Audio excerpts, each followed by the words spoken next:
On today's episode, I'm sitting down with Lama Hatoum, who is also representing her campaign together with Ola Zatar, and who is joining us remotely. Both women are from Lebanon. Lama is a communication professional working in the NGO space, and she met Ola, fresh from university, through Elda's social campaigning school, where they discovered they were both passionate about spreading the word about mental health. Lama, welcome. Hello, Sabine. I'm so excited to be here. I'm happy to have you here. So let's jump right into it. Lama, how did you become a leader? Oh, I can't really consider myself a leader right now, but I definitely think that I'm on the right path to become one. Especially after everything that we're learning here at Elda and the fact that we're advocating for a cause that we really believe in, we think that we can become leaders of change, definitely. Yeah, I think it's interesting too that you think you haven't become a leader yet, and yet here you are with a campaign and everything together with Ola. Tell me about your campaign. What did you guys decide to take on? Well, to be honest, we were thinking about what problems we really want to tackle in our community.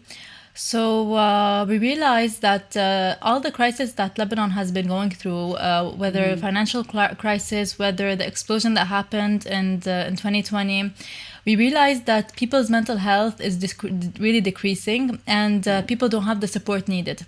And as we live in a patriarchal society, men have even more pressure, more than women, because they have to be the main breadwinners. They have to provide for the family. They have to be successful, and they have so much pressure, and yet they're not allowed to say that they're tired, that they're anxious, that they're worried, that they're stressed about their future and their family's future. So we decided to create an awareness campaign about men's mental health, because we found that it's really important, especially in everything that we're going through in Lebanon. Yeah. I love that you've decided to take a topic that we're all talking about a lot, but actually, you know, there is this sort of special area that I feel is we're not talking about enough, and that's sort of mental health for men and letting men know, you know, the emotional side of a man and everything. How did you get into this? I mean, do you have a personal experience with this? I mean, you're not a man, but yeah, so I'm just wondering why did you get into this area?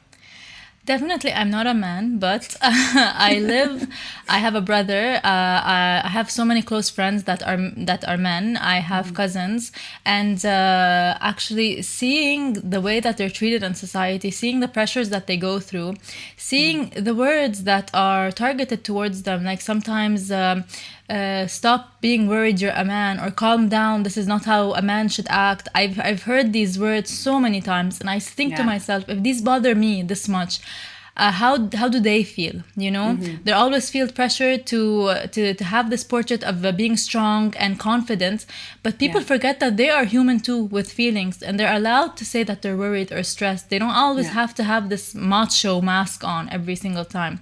So after seeing their experiences and hearing their worries and their trouble, because a lot of men are not happy about the situation, this patriarchy that we have, that doesn't only hurt women, or it also hurts them too. Yeah. So I decided to be, not only me, Ola and I decided to be the voices of men. The voices of men's mental health. Yes. Yeah, I love it. And I mean, you touch on some very important subjects in this too. I mean, the patriarchy, and, you know, it's really about, what society expects of you. And we spend a lot of time, I think, as women talking about that. And the most of the conversation around that has been about the expectations of women. But of course, there is this very clear side of how the patriarchy affects men as well. Definitely.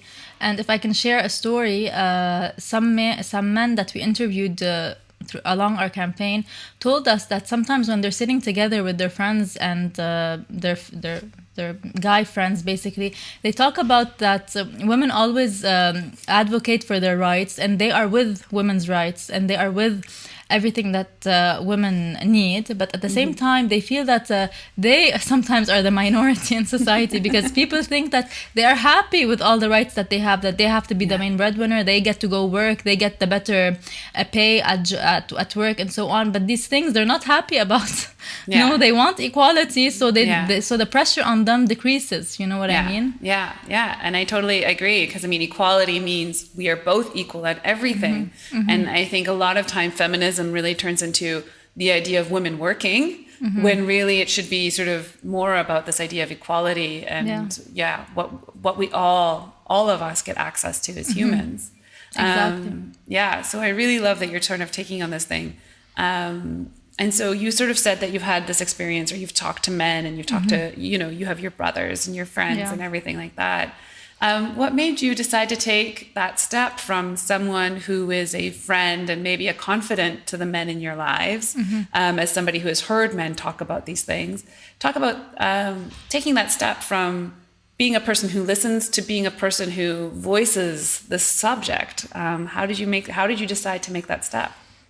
Well, to be honest, I think everything needs to start somewhere. For example, when women's empowerment it started from somewhere to get to where we are today.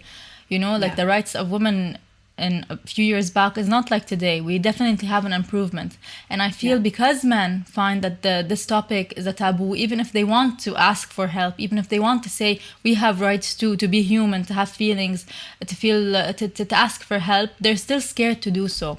Because they are in this vicious circle of we are not allowed to talk. So I decided, Ola and I, that we will take this step for them, because maybe as men they're too scared or too worried or about people's reactions if they ask for this help. So we decided to do it for them. And really, Elda made us take this step by encouraging us to really think of something that we are passionate about. We really to think of something that really might help our community.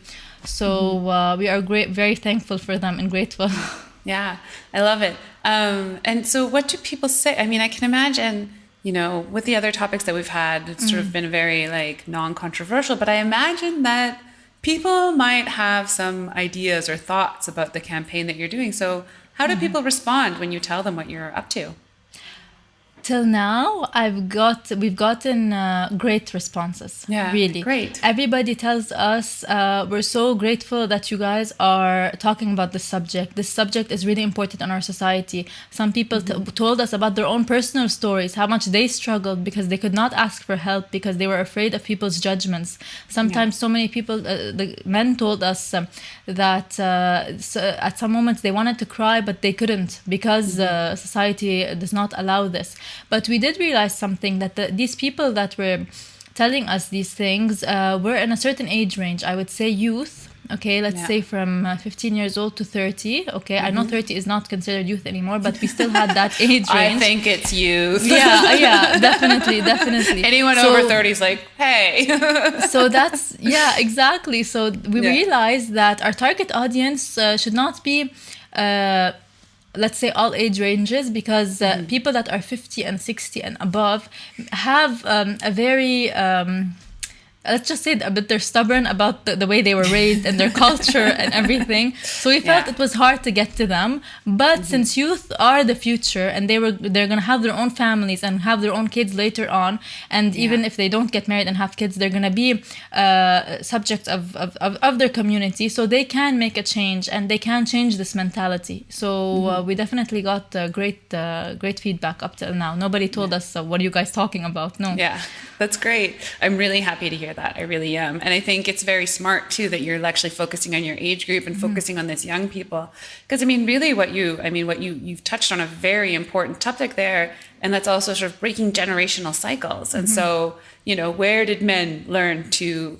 keep down their feelings? It's all those times that their parents told them, oh, you're a big boy, don't cry, and all of these things. So this is something that goes way back, and it's cultural, and it's not just Lebanese. It's a really universal idea. So when are you going global? Well, to be very honest, we're hopeful. So we really hope to start local and grow, because we think, as you just said, this is not just an issue in the Arab region. No, this is an issue worldwide. Yeah. Everybody, wherever you go in any country, there's the statement, man up. Yeah. What does that mean? What is your definition of being a male? You know what I mean? Yeah. So we have to break that taboo everywhere. Absolutely. Is there an Arabic expression for man up? Yes. How does it go? Cool rajal. Okay. Yeah. It sounds just as bad. I think it's amazing what you guys are doing. And I also think I want to go back to my first question because you said I'm not a leader yet, but I'm going to disagree with you on that one. But we'll come You know, back. maybe I was trying to be modest. Let's just say so. Because we want to really start making change. Okay. Yeah. Now we're spreading awareness. Maybe when we start feeling that change is happening, we can say so. But yeah, I get your point when you said we are leaders now. You are leaders. I think what I really love about the ELDA program too is that we're really changing the idea of leaders. It's not just people who stand on a stage. It's not just a politician. It's not just the CEO. It's anybody has the potential to be a leader, and that's kind of what I love about ELDA bringing out in people. Yeah. So you're talking about mental health, and you're talking about men's mental health. What ways do you plan on reaching out to men through your campaign? So, first of all, we created a social media page that's called men.tell, which is basically a play on words of mental, but at the same time, men tell, as in men, come on, start telling your story, start saying what you need, So, our main campaign video is going to be launched in the first coming weeks. And after that, we have posts of each actor. We have 8 actors. Okay, we're gonna be telling their background story of why. Because in the video, the men are in a therapy session. So we're gonna be telling the story of why each man arrived to this therapy session. What is their issue? And we decided to take 8 different stories, which are the most common stories that we see in our society, so people can relate to them. And then after that, the 8 male actors, okay, decided that they wanna say something to the male community. They wanna say something to them. So we were like, okay, how about we interview you guys? So they were all so excited about this, and some of them told us their personal stories. Some of them were asking the men of their society to be brave and ask for help, and it won't make you less of a man if you do. So really felt that this can bring a big connection to people, because they're gonna see men just like them being encouraged to talk about their feelings, and they're definitely gonna relate to them. And after that, we're planning to grow even more, go speak to local NGOs for them to support and actually create a community where men can go and ask for help and not be afraid to. Yeah, I love that. And so, I mean, I think it's really interesting. You started with this video and you talked about actors. So I'm guessing for the first video, you had written a script. Yes. But for the second interviews, you have the actors being their real selves. And I love that you have sort of someone who's a professional fake suddenly sort of speaking out and becoming authentic and sort of engaging. And that way you've already sort of changed 8 people in the way that they are going to talk about their stories. Yeah. That's amazing. Thank you. I'm kind of blown away by this. The conversion of what happened. So, I mean, when you're talking about this, I would want to ask, like, the successes that you've had. What are the sort of the first successes that you've already felt with this campaign? Definitely, with the 8 men that we have in our campaign, having them at the end of the shoot or during rehearsals thank us every time for talking about this topic, for being aware that they are also struggling, because they all had the same comment of they thought that people don't know that they struggle. People think that they're happy and living their life and they rule the world and everything, Yeah. So it's them just telling us thank you, really, for bringing out this topic was a huge success to us, because we felt that really this was much needed. And this was definitely one of the greatest successes up till now. Yeah. And I mean, you talked a little bit earlier too about focus groups or interviews that you kind of did with the people. Yes. How did you go about doing that? Like, were you talking to family, friends, your community? Where did the people come from? You mean before we started? Yeah, even before your campaign. I mean, you said you were already talking to people about it. So, to be honest, the first person I talked to about was a close friend of mine. I was telling him about the subject, and he was like, definitely go for it. Let's be honest, I was scared a bit at first, because it's a very taboo topic, and I was afraid of people maybe backlashing. What are you talking about and everything. So he's like, no, if I think like this and I'm 23 years old, many other people will think the same way. So I decided to get his friends and my friends, okay, and discuss this topic. Yeah. And at first, a lot of people were hesitant. They were like, yeah, it's interesting. And they didn't know what to talk about. So when one person started speaking, which was my friend, and he started telling them his opinion, his story, okay, Yeah. about the struggles he has in society, they felt encouraged. And they're like, yeah, I felt the same way. And this happened with me 3 years ago. And, you know, they started talking. And when I started seeing the group of 9 people that started talking about this Yeah. topic without me even asking a question, just Yeah. them between each other, I felt that, okay, if these 9 people can relate to each other and felt encouraged just because one person started speaking, definitely if 8 people are speaking and telling their story, a lot Yeah. of more people will be encouraged. Yeah, I really love just the idea. I mean, because so many times, I mean, you know, with society, it's you just need to make space for something for it, Yes. and it's like you just need to open Exactly. that door. And so I get it. I see that you're really just opening the door to these people with Ola together as well, and yeah. So how did you? I mean, you and Ola are also friends because of Elda and everything. Yes. So how did the two of you? How did Elda sort of facilitate this, or how did that kind of process come, or how did you decide to work together? Well, this is actually a really nice story. In our training sessions, they were via Zoom, and sometimes we used to go to breakout rooms. In one of the breakout rooms, people were asking, what are you guys thinking of doing as campaigns? So I said men's mental health. After that Zoom session, a random number called me. So I replied, and she's like, "Hi, I'm Ola from Elda, and I was with you in the breakout room. I want to be with you in your campaign." Yeah. So at first I was a bit defensive because I already had my script written and I already had a plan in mind. So I was like, okay, listen, sure, I would love that. I would love people to be with me in the group, but I have a script written and I'm not willing to change. So she started laughing. She's like, are you a filmmaker? I'm like, yeah. She's like, oh, so that's your baby. I said, yeah. Definitely. She's like, okay, can you pitch me the idea? So I pitched her the idea and she was like, I would not change anything. I love it.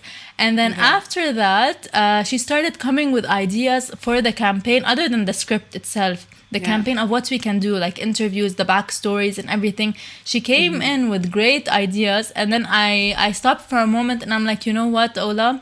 I'm so happy I said yes, because this campaign would not have been the way it is without you. Yeah. And from that day on, we became really good friends, and we hang out in Lebanon too. Really, I gained not only a friend but a sister due to Elda. We really connect in such a nice way. Really, that's amazing. I mean, I love the opportunities that Elda's presenting, and it's just this is such a cool shout out to her too. Of course, to Ola. Yeah. I mean, so with the Elda program and stuff like that, what was it about it that helped you take the step into leadership? To be honest, I work in the NGO sector. Okay, so I work in the humanitarian sector basically. But you know, like any other person, I go to my work, to my job. I do my work and come home. Yeah. But I am also a citizen of my community, and I also see the struggles around me. But I never knew how can I help other in my work, but me as myself. How can I help? How can I make a change? So when I first saw Elda's ad on Instagram talking about social campaigning and advocating for something you believe in your community, I felt I really wanted to do it as myself, not under an institution, but as Lama. So I decided to apply, and in Elda, the training sessions that we had really brought my thoughts into perspective. Like, I have so many ideas in my head. I wanna fight, or not fight, I wanna advocate for so many different things in my community, because there's a lot of issues, unfortunately, that really need a solution to them. So Elda really helped me organize my thoughts, make a plan, know how to execute this plan too. And the one-on-one sessions really helped me gain perspective of how to target this audience, because with men specifically, you can't go make, like, for example, a video that's very dramatic and everything. They won't get attracted. So we decided to make the first part of the video something that's like comedy, so it can attract the male audience at first, and then go to the real message. I think if it wasn't for Elda, we wouldn't have gotten to this stage, really. So it was like a path that we took, and we're going in the right way, I definitely would say. Yeah, I mean, it sounds like you're already getting really good resonance from with your Yeah. ideas and everything.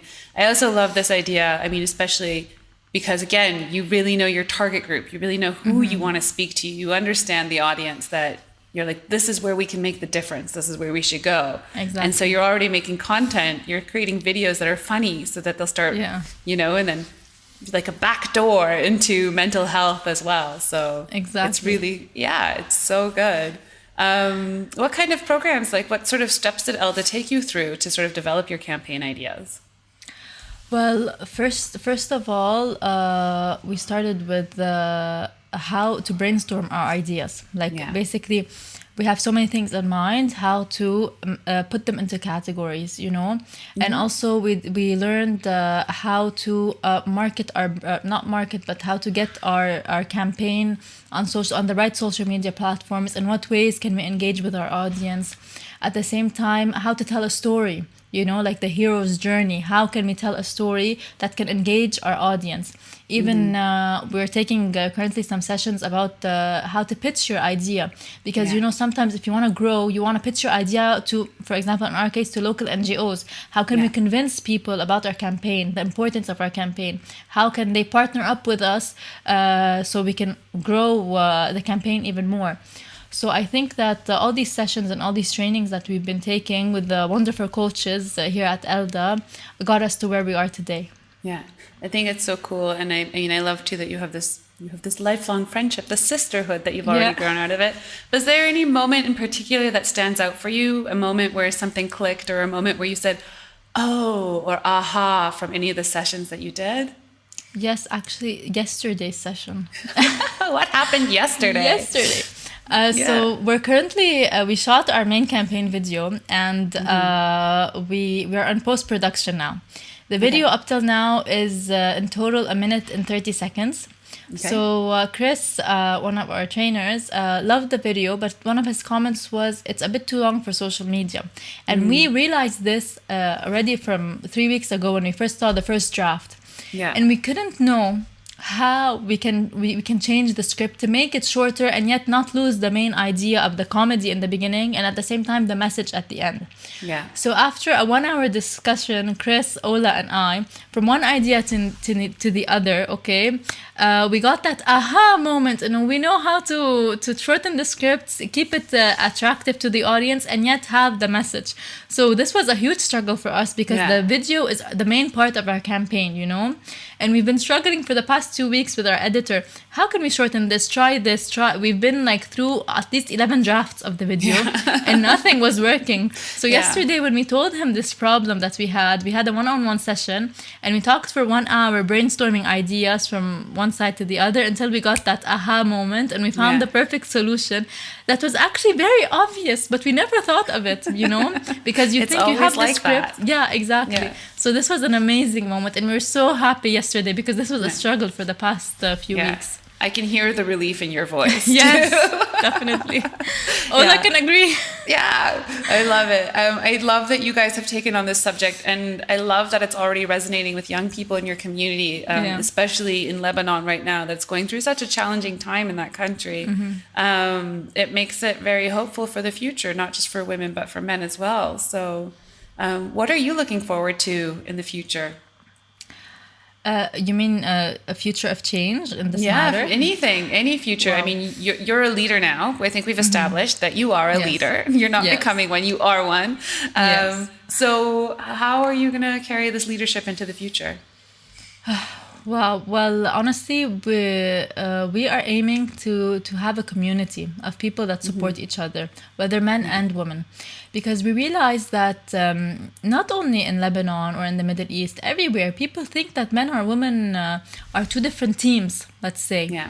So we really want people to be one hand together. Really, this is what we want. Like, no, you're not in a competition. Who is better at, I don't know, housework? Who is better at working in the workplace? Who is better at expressing their feelings? Or, we really feel everybody's in a competition. For really want to unite everybody to live peacefully and happily and with less problems. Because really, this campaign is not only helping men, it's helping the people around the men.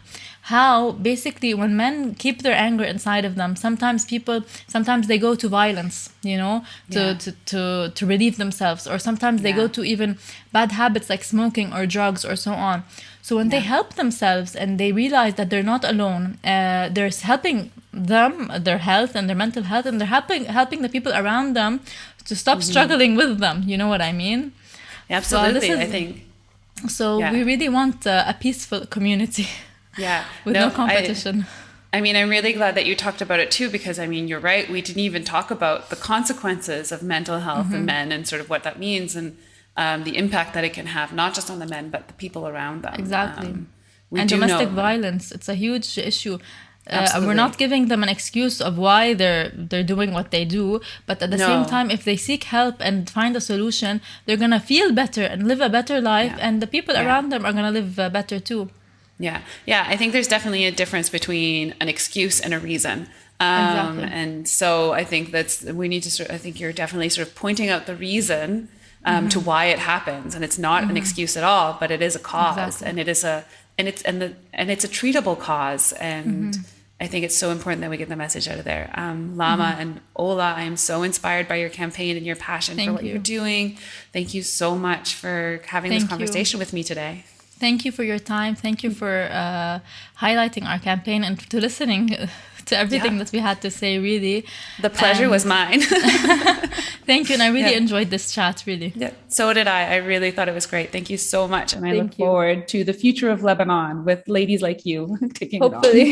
Hopefully. I have hope. You've given me hope. Thank you so much, really. Thank you. Thank you.